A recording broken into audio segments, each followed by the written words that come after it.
આજકાલ બજારમાં એક સારી વસ્તુ ખબર છે શું છે કે કોઈ પણ વસ્તુ આપણે ખરીદવી હોય, કોઈ પણ ખર્ચો કરવો હોય તો બધે ઈએમઆઈ ઓપ્શન અવેલેબલ છે. એક બાજુ ઈએમઆઈ ઓપ્શન સારું એટલે છે કારણ કે આપણી કોઈ વસ્તુ એવી લેવી છે જે બજેટની બહાર જાય છે તો આપણે પોસાય છે, આપણે લઈ શકીએ છીએ. બીજી બાજુ એ ખરાબ એટલે છે કારણ કે બધી વસ્તુ ઈએમઆઈ પર મળવા લાગી છે એટલે આપણને કોઈ પણ વસ્તુની એકચ્યુઅલ કોસ્ટ ખબર નથી પડતી. જે સમયે 25,000ના ફોન આપણને મોંઘા લાગતા હતા એ આજનો સમય છે કે બધા લાખ રૂપિયાના ફોન વાપરે છે અને 3-3, 4-4 વર્ષ માટે એમાં ઈએમઆઈ કરાવતા હોય છે. હવે ઈએમઆઈ જ્યાં સુધી આપણે ભરી શકીએ છીએ ત્યાં સુધી વસ્તુઓ ખુશી વાપરી શકીએ છીએ, પણ એવા પણ સંજોગો સર્જાય છે જેમાં ઈએમઆઈ આપણે નથી ભરી શકતા હોતા. ઘણા બધા કારણો હોઈ શકે એના, કે આપણે કાં તો બહુ જ બધી ઈએમઆઈ એકસાથે ચાલુ હોય અલગ અલગ પ્રોડક્ટ્સની, ઈએમઆઈની રકમ આપણી આવકની સામે એનો પર્સેન્ટેજ બહુ મોટો થઈ ગયો હોય, નોકરી જતી રહી, ધંધામાં નુકસાન જતું રહ્યું, કે પછી કોઈ ઇમરજન્સી ખર્ચ આવી ગયો. હવે આવા કોઈ કારણોના લીધે ઈએમઆઈ ભરવાનું બંધ કરીએ તો સૌથી મોટો ખર્ચો જે છાતીએ વાગે એ છે ઇન્ટરેસ્ટનો, પેનલ્ટીનો કે બીજા બધા ચાર્જીસનો. તો જો અગર આવું આપણી સાથે થાય છે કે આપણે ઈએમઆઈ નથી ભરવા માટે સક્ષમ, તો એના માટે શું કરવાનું? મારી પાસે ઉપાય છે ને ઉપાય જો જાણવા માંગતા હોય તો એના માટે ધ્યાનથી સાંભળજો. હું તમને એક વાત કહું.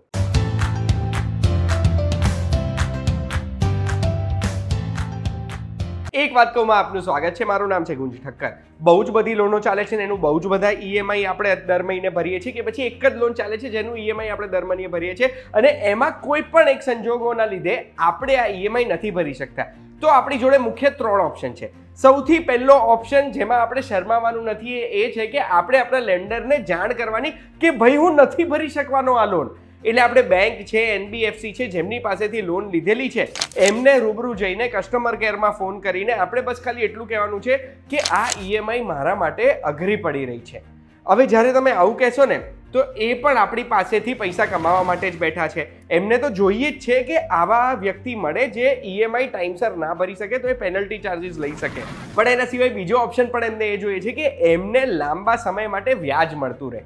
એટલે આમાં શું થઈ શકે કે એ તમારા માટે હેલ્પ કરશે. તમને કાં તો એક મોરેટોરિયમ પીરિયડ આપી શકે કે આટલો સમય તમે લોન ના ભરતા, 3 મહિના એકે ઈએમઆઈ ના ભરતા ચાલશે, પણ એ 3 મહિનાનું વ્યાજ ચડતું જાય ને વ્યાજ પર વ્યાજ ચડે ને ચક્રવૃદ્ધિ થાય. બેસિકલી બેંકને ફાયદો થાય, આપણને બી ફાયદો થાય કે આપણે આમાં ઈએમઆઈ ભરવાનું નથી. 3 મહિના પછી આપણે પગ ઉપર પાછા ઊભા થઈ જઈએ ત્યારે ઈએમઆઈ ભરવાનું ચાલુ કરી શકીએ. કાં તો પછી આપણે લોનને એક્સટેન્ડ કરી દઈએ એટલે લાંબા સમય માટેની આપણી લોન રાખી શકે અને જેના લીધે ઈએમઆઈ આપણી ઘટી જાય. પછી બીજું ઓપ્શન છે આપણી પાસે ડેટ કન્સોલિડેશનનું. કન્સોલિડેશન એટલે બધી ડેટને ભેગી કરવાની, બધી લોનને ભેગી કરવાની. હવે આ એક બહુ જ સારું ઓપ્શન છે ને હું તમને ઉદાહરણ આપીને સમજાવીશ કે આનું ગણિત કઈ રીતે બેસે છે ને આપણે કઈ રીતે આપણો ફાયદો કરી શકીએ. માની લો આપણી અત્યારે 3 લોન ચાલે છે. સૌથી પહેલી એક કાર લોન ચાલે છે જે આપણે લીધી હતી 7 લાખ રૂપિયાની. આ લોન આપણે લીધી હતી 5 વર્ષ માટે અને અત્યારે 2 વર્ષ પતી ગયા છે એટલે 3 વર્ષની લોન બાકી છે. આમાં આપણો હફતો લગભગ 14,500, 15,000 રૂપિયા જેવો આવે છે. અને અત્યારે હાલના સમયે કેટલા પૈસા બાકી છે તો લોનનું બેલેન્સ અત્યારે 4,56,000 રૂપિયા બાકી છે. બીજી એક લોન આપણી ચાલુ છે પર્સનલ લોન, જે આપણે 1 વર્ષ પહેલા લીધી હતી. 2 લાખ રૂપિયાની લોન લીધી હતી 2 વર્ષ માટે. હવે આ લોનનો હફતો અત્યારે લગભગ 9,000 રૂપિયાનો આવે છે. તો આ 9,000 રૂપિયાનો હફતો આપણે 1 વર્ષ ભર્યો છે, 1 વર્ષ બાકી છે. તો આ લોન અત્યારે 1,05,000 જેટલી બાકી છે. ત્રીજી એક 25 લાખ રૂપિયાની ઘરની લોન ચાલે છે જે આપણે 7 વર્ષ પહેલા લીધી હતી. 7 વર્ષ પહેલા ઘરની લોન 25 લાખની લીધી હતી ત્યારે આપણે હફતો આવતો હતો 25,000 રૂપિયા. 7 વર્ષથી આપણે લોન ભરીએ છીએ, રેગ્યુલરલી ભરીએ છીએ, તો પણ હજુ 17,30,000 રૂપિયાની લોન આપણી બાકી છે. આપણી અત્યારે 3 લોન ચાલુ છે. બધા ઈએમઆઈનું ટોટલ મારીએ તો લગભગ 49,000 રૂપિયા થાય છે. હવે આટલું ઈએમઆઈ ભરતા હોય ત્યારે માની લો કે કોઈ ઇમરજન્સી ખર્ચ આવી ગયો, જોબ જતી રહી, બિઝનેસમાં લોસ જતી રહી ને આપણે ઈએમઆઈ નથી ભરી શકતા, તો શું 3 ઈએમઆઈ બાઉન્સ થવા દઈશું અને ત્રણેયને આપણે 500, 1,500 રૂપિયા પેનલ્ટી આપીશું?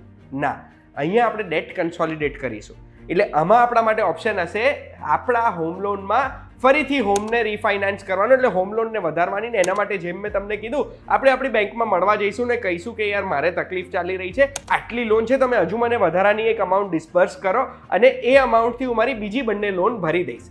એની સામે તમને હું આટલા સમય માટે આટલો ઇન્ટરેસ્ટ આપીશ. આવું તમે કહેશો એટલે ઓટોમેટિકલી તમારું ઘર એક સિક્યોર વસ્તુ છે, એટલે બેંક કદાચ આ લોન તમારી પાસ કરી બી દે અગર સિબિલ સ્કોર સારો હશે તો.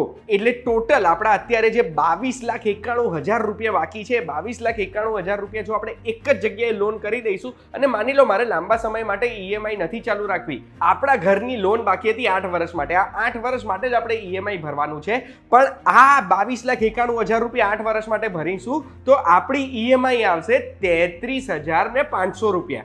એટલે એક બાજુ આપણે જ્યારે 3 લોનનું ભેગું કરીને 49,000 રૂપિયા ભરતા હતા, એ હવે ખાલી 33,500 ભરવાના, એટલે લગભગ 15,000-16,000 રૂપિયા આપણા દર મહિને બચવા લાગ્યા ઈએમઆઈમાં.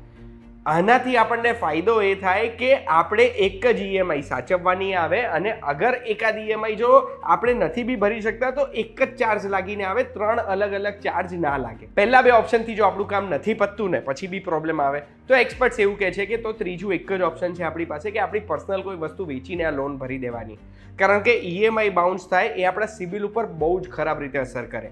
ફક્ત પેનલ્ટી અને ઇન્ટરેસ્ટ નથી ચડતું, આપણો સિબિલ સ્કોર પણ ખરાબ થઈ રહ્યો છે, જેના લીધે આવનારા સમયમાં જો આપણે ફરી લોન લેવી હશે તો એ લોન લેવું આપણા માટે મુશ્કેલ થઈ જશે.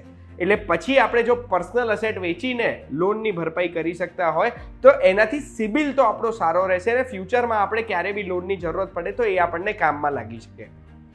એક્સપર્ટ્સ એટલે જ કહે છે કે આપણી આવક હોય ટેક હોમ ઇન્કમ એના 50% તો મેક્સિમમ થઈ ગયું, 30%થી વધારે બી ના હોવું જોઈએ આપણું ઈએમઆઈ. એનાથી વધારે ઈએમઆઈ જવા લાગે તમારું તો યાદ રાખજો આપણે કોઈક ભૂલ કરી રહ્યા છે, અને શું તમારે સાચે આવી મોંઘી વસ્તુની જરૂરત છે જેના માટે લોન કરાવવી પડે. આ વિડીયોની માહિતી એવી છે કે મને જોઈએ કે તમને ક્યારે જરૂરત પડે જ નહીં, પણ જો પડે તો આ ગણિતથી તમારો બહુ જ ફાયદો થઈ શકે, ને એટલે જ આ વિડીયો ક્યાંક સારી જગ્યાએ સેવ કરીને રાખજો.